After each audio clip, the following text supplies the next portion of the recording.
안녕하세요. 주식거북입니다. 지난주 한 주도 좀 많이 힘들었네요. 이번 주 월요일은 좀 코스피도 반등하고 나스닥도 반등하고 예상했던 대로 모든 지수들이 나오고 파월 영감님도 예상했던 만큼만 코멘트 하는 바람에 시장은 좀 안정화되어 가는 것 같습니다. 그리고 제가 볼 때는 오늘 산업군 기계 중공업 이쪽이 좀 좋았던 거는 반대적으로 다른 쪽은 그나마 조금 반응도 하고 했던 이유는 상대적인 빈곤감이 좀 오늘은 효과를 좀 본 것 같습니다. 특히 예, 반도체 쪽이 좀 안 좋죠. 요거는 좀 이따 설명드릴게요. 자, 이번 주 목요일입니까? 미국 10회하고 또 실업자 청구 건수 요것만 뭐 예상은 좀 높게 나올 거라고 다들 예상하는데 특별한 이벤트가 없을 겁니다. 없고 현재 지금 미국 10년물 국채금리가 거의 4.2 밑으로 깨졌다 왔다 갔다 공방을 벌이고 있어요. 금리가 빠진다는 것은 지수가 올라갈 수 있는 모멘텀을 만들 수 있을 것 같아요. 원화도 조금 이제 공방 1320원 언더에서 좀 공방을 벌이고 있는 거고, 제가 볼 때 이번 주는 내일 모레까지는 좀 우상하지 않을까. 아마 코스피도 2000원 550선을 한번 두드려 볼 가능성도 있고, 현재로 보시면은 기간의 수급 상태가 이 금액 정도 같으면 관망입니다. 관망. 그렇죠? 여러분이 보시더라도 관망적인 자세예요. 지금 이게 조금 안정화 되고 수급만 누른다 그러면 슈팅이 좀 놀 것 같아요. 그것도 이제 산업군 한쪽으로 슈팅 놓지 전반적으로 다 놓지는 않을 겁니다. 단지 제가 기대하고 있는 거는 워낙 저희들 쪽이 좀 많이 빠져 있기 때문에 저희들 쪽으로 슈팅이 나오지 않을까 약간의 희망 섞인 기대는 하고 있습니다. 아마 내일도 현재 지금 내일도 선물이 미국 쪽 선물이 그나마 조금 오르고 있어요. 지금 강보합 0.67포인트 정도 올라가고 있는데 이제 현물은 어떻게 될지 방송 중에 아마 설명을 드릴 수 있을 것 같습니다. 특별하게 없으면 오늘도 조금 올라가지 않을까 조심스럽게 예상해 보고 있어요. 자, 그럼 종목 설명 들어가겠습니다. 두산 에너빌리티 여러분도 다 아신 바와 같이 역시 소형 원자로 쪽이 조금 히트를 치는 것 같아요. 계속 제가 말씀드리지만은 이번에 여러분도 보도 내용을 들어보신 분도 아시겠지만 이번 한미일 정상회담에서 원자력에 관해서 코멘트가 있었고 그 다음 여러분도 잘 아시다시피 웨스팅하우스의 포장질이 좀 심합니다. 심한데 사실은 저희들 한전이나 수자원 쪽에서도 잘못한 건 있어요. 서로가 좀 잘못했어요. 이제 아마 개심죄가 들어갔던 것 같은데 잠깐 설명을 드리자면은 폴란드 쪽이나 UAE 쪽도 마찬가지였고 원래 한전기술 쪽으로 해서 자기들이 웨스팅하우스 기술을 받아가 시공도 하고 설치도 했는데 이후에 일어나는 계약에 대해서는 자기가 자체적으로 개발했다고 우리 정부에서는 이야기를 하고 미국에서는 기술을 도용했다고 이야기를 하는 것 같아요. 고장 하는 바람에 폴란드 쪽도 웨스팅하우스 쪽으로 넘어간 것 같고 거기에 따라서 두산 에너빌리티도 우상향하다가 겁나게 하락을 맞이했습니다. 단지 현재 상태가 아마 이 상태 여기서부터 시작됐을 거예요. 이게 요 흐름이었을 거예요. 여기서 다시 합의 본다에서 올라왔다 다시 공방을 벌이고 있는데 소형 원자로 쪽을 만약에 시작을 하고 또 만약이 아니고 지금 시작이 된다고 하니까 이래 돼 버리면 급한 쪽은 웨스팅하우스 쪽입니다. 이유가 뭐냐면 환경적인 평가도 소형 원자로 쪽은 일반 원자력보다 규제가 많이 없습니다. 없고 그쪽이 특히 또 미국 쪽에 또 본토에서부터 먼저 시작한다면 웨스팅하우스는 아마 타격을 많이 입을 것 같아요. 그렇기 때문에 지금 현재 추진하고 있는 사우디 그 다음 폴란드, 그리고 한 군데 더 있던데, 하여튼 세 군데에서 일어나는 거는 조만간 원만한 합의를 볼 것 같아요. 그리고 아마 물 밑으로는 거의 합의를 보고 있는 거로 저는 알고 있습니다. 제가 이 말씀을 드리는 이유는, 그렇다 해서 에너빌리티가 슈팅이 나와서 2만원, 3만원, 4만원 간다는 이야기는 아닙니다만, 최소한 악재는 악재를 부르고 호재는 호재를 부른다고, 악재가 없고 호재가 이렇게 놓으면 계속 호재를 받아 반등을 하기 때문에 주식이라는 건 더 이상 숏 다운되는 이런 급락에 던지지는 이런 경우는 없을 거라는 가정하에서 조심스럽게 생각해 오는 건, 앞으로 단기적인 고점은 향후 10% 정도로 나올 것 같아요. 10% 같으면은 약 한 2만원, 19,000원대, 그쵸? 약 한 2만원, 앞으로 한 10% 정도 슈팅은 나올 것 같아요. 물론 강한 슈팅이 나오면은 반드시 조정이라는 건 여러분 다 알고 계실 겁니다. 그래서 오늘 같은 경우에 뭐 2, 3%, 3, 4% 올라간 건 저는 천만다행이라고 생각하는 게, 향후 내일 올라갈 수 있는 여지가 있다는 거죠. 만약에 이런 경우가 생겨버리면 뭐 꼬였다고 이래가 음봉으로 떨어지면 정신없습니다. 그냥 다시 또 실망에 그냥 헤매도는 상거리를 갈 건데, 이렇게 점진적으로 한 단계 스텝 바이 스텝 올라간다는 것은 다지고 올라가고 매수로 올라가기 때문에 매도 물량이 그렇게 많이 없어진다는 거. 그래서 여기 보시면은 수급의 현황도 보면은 오늘 이슈에 오기 전날 금요일부터 조금씩 들어왔던 게 아마 효과를 많이 보고 있는 것 같아요. 8월 20일 같으면 이쪽 같은데, 여기서부터 좀 짜지고 올라가기 때문에 내일도 조금 한번 17,000, 여기 보시면 여기 21선이 잠시만요.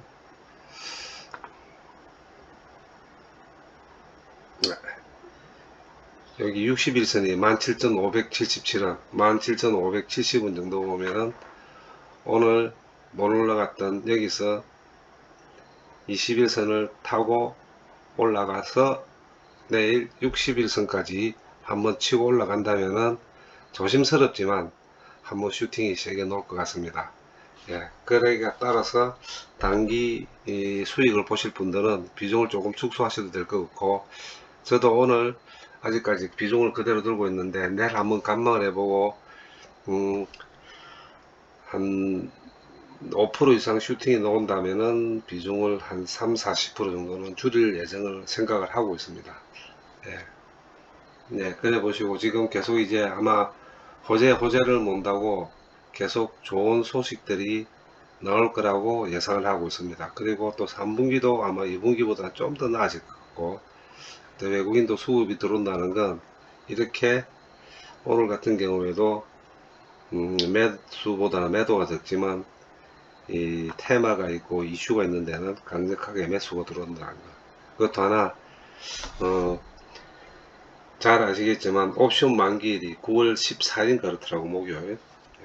그 전까지, 그 전까지는 아마 저희 종합 주가라든지 아니면 저희들 종목들도 워낙 많이 팔았으니까, 워낙 많이 팔은 프로그램 쪽, 특히 이쪽은 매도보다는 매수가 우위라고 점쳐집니다. 자, 그래서 바닥을 다지고 지금 현재 올라가 있는 우리 같은 종목들은 앞으로 향후 한 2주 정도는 저는 수익권으로 올라갈 수 있다고 생각하고 있기 때문에, 현재 지금까지 약 짧게는 2주, 길게는 한 달 정도 두산 에너빌리티를 가지고 계시는 분, 가족 여러분들 중에서 실망하지 마시고 조금 더 올라간다고 흥분하실 필요도 없이, 제가 보는 예상가는 17,000, 단기 17,500원, 560원을 뚫는다면은 18,000원 언더에서 조금 익절하시는 게 낫지 않겠나 조심스럽게 점쳐봅니다. 저도 그렇게 할 겁니다. 그렇게 예상을 하시고, 이번 주 중에 8월 31일, 내일이 30일, 모레가 31일, 31일까지 두산 엘리빌리티의 수급을 자세히 보시고 유심히 관찰하시고, 내일 만약에 5% 이상 슈팅이 논다면 내일이라도 한 30-40% 비중은 축소하시고 관망을 하시는 게 나을 것 같아요. 네, 그 지점이 지금 현재 요 지점입니다. 딱 여기에 걸리는 이 지점이에요. 그래서 요 지점에서 한번 조금 익절하시는 게 나으실 겁니다. 저도 그렇게 할 예정입니다. 네, 최종가는 이 정도까지는 저도 생각하고 있습니다. 이 정도. 네, 18,500원, 18,000, 한 19,000원까지 좀 힘들 것 같아요. 뭐 여기서 더 좋은 이슈가 또 온다면 뭐 웨스팅하우스에 합의를 봤다든지 이러면 바로 슈팅 나오겠죠. 바로 총알 쏘듯이 이 고점을 총알 쏠 수도 있지만, 그거는 저도 신이 아니서 잘 모르겠습니다. 모르겠지만 현재 수급 상태나 현재 나오는 이슈의 호재성 이슈에 따르는 주가의 흐름을 봤을 땐 일단 무조건 올라가려면 121선 언더에 지금 걸쳐 있는 이거를 뚫고 올라가야 된다가 지금 못 뚫었어요. 오늘 못 뚫었다고요. 종가 기준으로 못 뚫었는데 거의 근처는 갔습니다. 지금 근처는 갔기 때문에 그 다음 단계가 어디겠습니까? 그 다음 단계는 17,500원 17,570원 580원이라 보시면 요 지점이니까 요 지점에 아마 올라갈 가능성은 많습니다. 올라갔다가 쭉 밀린다면은 1, 200원 밀린다 그러면 관망하면 더 치고 올라가겠지만 쭉 밀린다면 아마 다시 침마르고 내려올 가능성이 많기 때문에 17,570원 정도 가시면 조금 익절하시고 관망했다가 더 치고 올라간다면 아직 남아있는 보유량에 대한 수익권 내려간다면 바닥에서 다시 살 수 있는 찬스가 한 번 더 온다고 생각하시면 아주 편하실 겁니다. 그렇게 생각하시고 내일 두산 에너빌리티의 수급상을 확인해 보십시오. HM 같은 경우에는 뭐 지금 말도 많고 탈도 많고 저도 막 더 이상 이 건에 대해서는 뭐라고 이야기를 못 하겠는데 그냥 또 한번 말씀을 드린다면은 뭐 공시 내용도 그렇고 예비 입찰에 신청을 하고 접수하지 않은 회사에 한해서는 자격을 주지 않겠다. 다들 아시지만 동원, 하림, LX, 합학 요 네 개입니다. 그렇죠? 하나는 뭐 국제선상이라고 뭐라 하는데 저는 누가 가져가는 건 중요치 않습니다. 제 생각은 그렇습니다. 누가 가져가는 건 중요치 않고 얼마에 가져가느냐가 중요한 거고 그 얼마가 어떤 거래 대금 지불 방법이 중요한 겁니다. 네. 네. 조심스럽게 점쳐볼 수 있는 건 산업은행 예를 들어서 뭐 얘는 아니지만 국내 업체 중견업체에서 지금 HMM을 가져가겠다는 이 세 개 업체가 예상 가격이 시가 기준으로 보면 약 7,300억 7조 3천억 플러스 경영 프리미엄 했을 때 경영 프리미엄을 기본적으로 20%에서 30% 정도 업 시키는 건 여러분도 잘 아실 거예요. 기본적으로 20% 30% 경영 프리미엄을 넣습니다. 넣는데 뭐 이리저리 해도 8, 9조가 되는 돈을 갖고 있는 현금을 보유하고 있는 중개업체가 대한민국에 어디 있겠습니까? 뭐 보도 내용에 따르면 많아봤자 1, 2조, 2, 3조라는데 그러면 그 남는 금액을 어떻게 처리를 할 수 있는지 매수자의 입장에서는 펀드를 조성을 하든 뭐다 할 수 있다지만 현재 산업은행에서 바라는 건 그게 아니라는 건 저도 알고 있어요. 만약에 그랬을 경우에 이 다음에 일어나는 이 회사의 불상사에 대해서는 엄청난 후폭풍이 불어옵니다. 경영이 어려워진다든지 아니면 회사가 잘못됐을 때는 참 머리 아파지는 게 골치 아파지는 데 너무 많기 때문에 산업은에서는 그걸 원치 않을 겁니다. 산업은에서는 그렇다고 매각하는 입장에서 매수하는 입장에서 물론 분할 납부는 가능하겠지만 그 분할 납부를 하는 방식 그 다음 그 돈의 흐름까지 산업은행 꼼꼼히 따질 거라고 저는 알고 있습니다. 물론 저도 매각 업체를 한번 해봤기 때문에 그런 부분에 대해서도 좀 더 잘 알고 있지만 골격은 그렇습니다. 대금을 대금의 지불 방식, 네, 그 다음에 그 자금의 성격까지 다 따지는데 산업은행 입장에서 봤을 때는 그 부분까지 고려를 안 하면 안 될 입장이라는 거. 그렇다 그러면 이 자체가 무산될 수도 있겠죠. 그런데 중요한 거는 정부에서는 반드시 올해 안에 SPA를 체결하기로 스케줄을 잡아놨기 때문에 이유가 어찌됐든 그 스케줄로 갈 겁니다. 간다 그러면 거래 조건이 바뀌지 않고는 이 계약은 현재 상태로서는 가능하지가 않습니다. 거래 조건을 바꾸지 않은 이상, 그게 매각자의 거래 조건과 매수자의 거래 조건의 두 개로 나눠지겠죠. 현재는 매각자의 거래 조건은 나와 있고 매수자의 거래 조건은 저희들은 알 수 없습니다. 단지 저희들이 알 수 있는 건 매수자들의 자금이 그렇게 녹록지 않다는 것, 그리고 HMM을 인수할 정도의 자금의 능력이 있는 회사가 여력이나 운용 가능한 회사가 없다는 것, 이 점은 정확하게 저희들도 알고 있고 산업인도 알고 있습니다. 그러면 어떻게 될 것 같아요? 뭐 저희들 단체 톡에도 그런 말씀들이 있던데, 매각자의 거래 조건보다 공시에 나와 있는 거니까 일단 배제를 하고 매수자의 거래 조건은 알 수 없다는 것, 그러나 돈이 없다는 것, 그러나 사야 된다는 것, 이래 될 경우에 매각이 불발된다면 처음으로 다시 돌아가서 정부에서 올해 안에 스파 체결까지 하겠다는 게 자체가 무산될 수 있겠죠. 그런데 방송 전자에 말씀드렸지만 정부가 한다면은 합니다. 그게 좋든 싫든 하게 돼가 있고 방침이 서면은 하는 게 정부예요. 정부가 헷가닥 정책이 헷가닥 하는 경우는 전두환과 박정희 시절 빼놓고는 저는 한 번도 본 적이 없습니다. 무조건 갑니다. 물론 그래서 옛날에 우리 국민들이 많이 고통도 받았어요.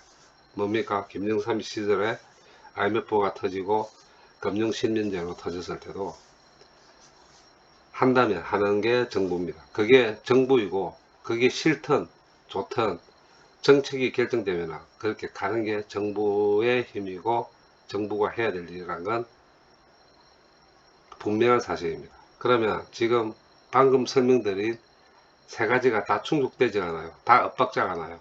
그러면 양보가 필요할 거고 어느 쪽이 양보를 하든 금액적으로 양보를 하든 대금 지불 방법을 양보를 하든 지분의 배정 비율 방법을 양보를 하든 아니면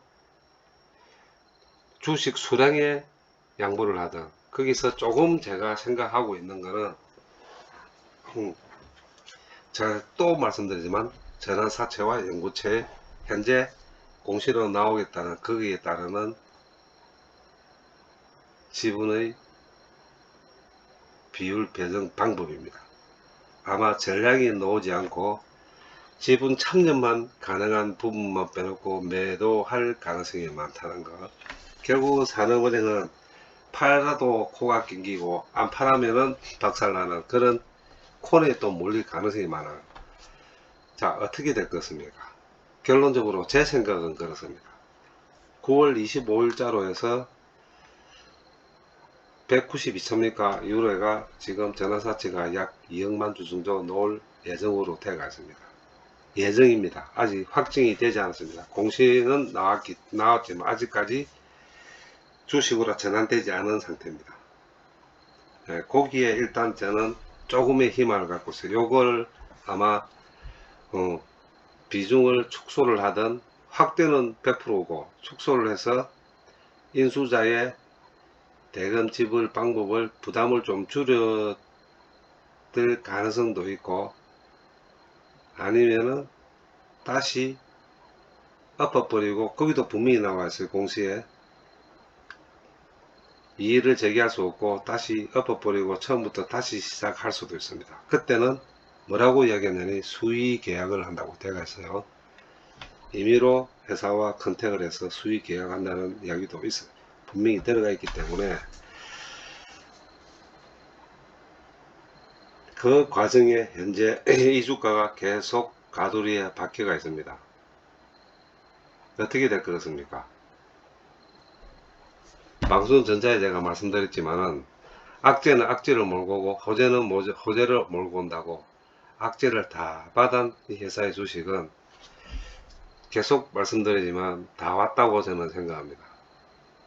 그리고 8월 말에 뭐 이번 달 말에 그냥 업체 선정을 하겠다고 이야기를 한다고 하는데, 이번 달 말은 내일하고 모레밖에 안 남았는데 가능할지 모르겠지만 더 늦기 전에 매각을 서두른다는 건 이 회사를 매각하겠다는 정부 의지는 확고하다는 것만 여러분이 알고 계시면 전자에 말씀드렸던 내용을 생각하시고 이 주가의 흐름을 보시면 될 것 같아요. 그리고 이 주가의 흐름 중에서 계속 말씀드리지만 18,500원을 언제 뚫는지를 보셔야 됩니다. 18,500원. 조금 빠지긴 빠졌는데 160일선 18,300원일 때가 있는데 저는 18,500원으로 생각하고 있습니다. 18,500원을 언제 뚫는지를 계속 보셔야 돼요. 이게 한 방에 뚫을 수도 있습니다. 한 방에 어떤 호재가 터지는 바람에. 그러나 18,500원을 뚫는 그날을 어떻게 내일이 됐든 모레가 됐든 간에 아마 요번 달 9월달 옵션 만기일 9월 14일 이전에는 이 주가는 강한 상승을 받을 것 같아요. 그게 금액은 제가 정확하게는 저도 파악을 못하고 있지만 제 마음속의 애매의 기준점은 18,500원입니다. 여기 보시면은 이날 고가 19,320원 한번 갔어요. 19,320원 한번 갔는데 한번 빼고 이렇게 흔들 때 흔들리지 마십시오. 저는 오늘도 조금 여력이 있길 한 1000주 다시 매집을 했습니다. HMM을. 근데 19,300원까지는 안 보더라도 계속 60일선이 지금 조금씩 낮아지고는 있지만 18,500원을 보십시오. 18,500원 이상 뚫고 올라가 안착을 한다면은 HMM의 주가는 매각대로 알아서 가는 거고, 이 주가의 흐름은 그때부터 시작이라는 거. 그때만 학수고대하고 저도 기다리고 여러분도 기다리셔야 될 겁니다. 찬바람이 슬슬 불고 있습니다. 아침 저녁으로는 찬바람이 불어요. 자, 찬바람이 불 때 좋은 소식이 있다고 말씀드렸는데 하나하나씩 나오기 시작합니다. 이제 두 빌부터 자, 기대를 해보셔도 될 것 같고, 다음 대환유화 보시면 지랄병을 떠도 어찌됐든 뭐 내려가도 어찌됐든 이렇게 15%씩 퍽퍽 빠지더라도 바닥을 이렇게 다지고 다시 한번 올라갈 때는 여러분도 희망적인 거를 잘 알고 계실 겁니다. 어떤 제 제자 중에 한 사람 그러더라고. 선생님, 대환유는 내려가도 걱정이 안 된다고. 그래서 제가 너는 멘탈이 갑이다 했습니다. 제가 근데 너는 돈 벌겠네 라고 이야기를 했는데, 자, 대환유화 여러분도 아시겠지만은 녹록지 않은 회사, 우리나라 회사 중에 녹록지 않은 회사 그렇게 많이 없습니다. 뭐 올라갔다고 제가 입 바는 소리 하는 것도 아니고 계속 제가 말씀드렸죠. 좋은 주식은 내려갈 때 돈 벌 수 있는 기회가 또 온다고. 그냥 모아가는 자리입니다. 찬바람, 대환영화는 찬바람이 아침 저녁으로 쌀쌀한 바람이 불어야 될 것 같아요. 쌀쌀한 바람이. 그러나 방송 중에도 계속 말씀드렸지만 아시안게임이 9월 24일인가 아마 그 9월 말경이라는데, 제가 방송 중에 그 전에 반드시 한번 슈팅이 나온다고 말씀을 드렸는데 욕심 가지십시오. 1차적으로 제가 보는 단계는 14만원대입니다. 14만원대. 그래서 제가 12만원만 안착을 시키면은 그 다음부터 간다 했는데 오늘도 공방을 벌이다 결국은 좀 밀리더라고요. 그러니 너무 급하게 생각하지 마십시오. 그리고 4분기 때는 대환조가 좋습니다. 뭐 영업이익이 적자나고 순이익이 적자나고 이게 중요한 게 아닙니다. 이 추세 상승이라는 거는 상관없이 가요. 상관없이. 그리고 또 한번 말씀드리지만은 중국 정부가 아무리 공산당이지만은 똑똑합니다. 우리는 인구가 5천만 밖에 안 되지만 거기는 14억의 인구가, 그 애들 거의 반백년 이상을 체제를 유지하면서 끌고 가고 있는 그 역량은 인정해 줘야 됩니다.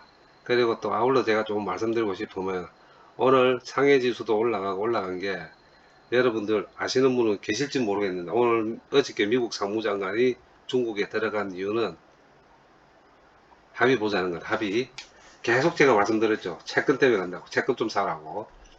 대신에 반도체 좀 풀어주고 서로 딜이 돼야 될 것 같은데 오늘 그 딜이 될 가능성이 아주 많다는 정보가 들어갔기 때문에 상해지수가 3포인트 이상 올라갔었어요. 아침에 정말 롤러코스터처럼 올라갔다 내려왔습니다. 내려왔는데 제가 계속 말씀드리지만 중국은 미국과 신사협정을 맺습니다. 그리고 또 내년에 미국 대선이기 때문에 저 또라이 트럼프 됐다가는 전 세계 경제가 개박살 날 건데요. 신사협정 맺습니다. 그러니 신사협정을 맺으면 차곡차곡 올라가집니다. 자, 거기 저는 우리도 얘들도 중국도 지금 아시안게임 지나면은 그거죠. 춘봉이래가 상십절이 해가지고 중국도 놀고 우리도 놉니다. 설날 추석이 휴무가 많더라고. 그래서 다행히 제가 계속 말씀드리지만은 예, 올해 3분기 옵션 만기일 9월 14일이 아주 중요한 키 변환점이 될 겁니다. 아마 그 전까지는 우리나라 종합주가들이 많이 올라갈 것 같아요. 이유는 뭐냐니까 많이 팔았기 때문에. 많이 팔았습니다. 많이 팔았기 때문에 옵션 만기일이 아마 매수가 그 전에 매수가 들어와야지 정리가 될 거예요. 아마 이월시키기는 좀 힘들 것 같습니다. 그렇기 때문에 그렇게 급반등은 아니겠지만 추세 상승상으로 올라가고 물론 빠졌다 올라갔다 올라갈지 할지는 모르겠지만 종합적으로 봤을 때는 약 2주간에 걸쳐가지고 종합주가는 좀 올라갈 것 같다는 거. 많게는 2600선까지 올라갈 수도 있고 또 2500을 위협할 수도 있겠지만 결국은 올라갈 겁니다. 9월 14일 이전까지는 저는 그렇게 보기 때문에 대환유 같은 경우도 그 전까지는 한 10, 한 3만원 다시 10, 한 3만원대까지는 충분히 올라갑니다. 예, 그때부터 스타트라고 생각하십시오. 그때부터 스타트라고 생각하시지 지금 뭐 올라간다고 뭐 흥분할 일도 아니고 대부분 이제 제가 대환용어를 사시라고 한 데가 12만원대 초반부터 중후반대까지니까 이제 어느 정도 한 4, 5% 정도 마이너스 되시는 분들이 많으실 거예요. 근데 그건 너무 이제 부담 갖지 마시고 좀 편안하게 봅시다. 예, 저도 다 가지고 있는 주식들이에요. 그래서 두산 에너빌리티, HMM, 대환유와 편안한 마음으로 보시도 이제 될 주식으로 지금 현장이 또 몰아가는 것 같아요. 좀 빠지더라도 또 거기에 실망하지 마시고 추세 상승이라고 제가 분명히 말씀드렸습니다. 너무 힘들게 생각하지 마시고 그냥 편안하게 보시다 보면 근데 수익권에 가가 있을 거라고 저는 정말 믿어 의심치 않습니다. 예, 너무 많이 팔았기 때문에 그래요. 외국인이 특히 많이 팔았고 오늘 제가 여러분께 이 방송 중에 큰 소리를 딱 친 이유는 미국 10년물 국채 금리가 빠지고 있습니다. 그게 저는 가장 지금 기분 좋은 오늘 하루가 될 것 같아요. 자, 그 다음 이제 제가 반도체 쪽을 계속 제가 공부를 하고 있다가 그러는데 정말 고맙습니다. 이래 빠져주면은 제 입장에서는 너무 고마운 일입니다. 왜? 들어갈 종목이니까. 그래서 그냥 9월달에 계속 더 빠져줬으면 좋겠어요. 정말 제 희망은 9월달에 그냥 행보를 하든지 빠져줬으면 좋겠어요. 좀. 예, 원익 같은 경우에도 다시 25,000원대 내려오고 뭐 3전을 갖고 계시는 분들 제 욕을 할지는 모르겠지만 분기 실적인 원은 10월달까지 그냥 요번 9월달은 좀 더 빠져줬으면 좋겠다는 거. 그때 배팅 들어가면 저점에 바닥 잡고 기다리면 다시 수익 볼 수 있는 반도체 앞에 뭐 반도체 종목들이 아주 많아질 것 같습니다. 자, 여러분 고생한 만큼 또 반도체에서 벌어먹을 수 있는 우수한 종목들 제부터 먼저 매수해서 들어가서 여러분께 1회에서 매수 들어갔다고 다시 한번 즐겁게 설명드릴 수 있는 그날을 간절히 저도 바라면서 내일 시장 다시 한번 더 슈팅 놓도록 힘을 넣어 드리겠습니다. 갑시다. 가자! 긴 시간 경쟁 감사합니다.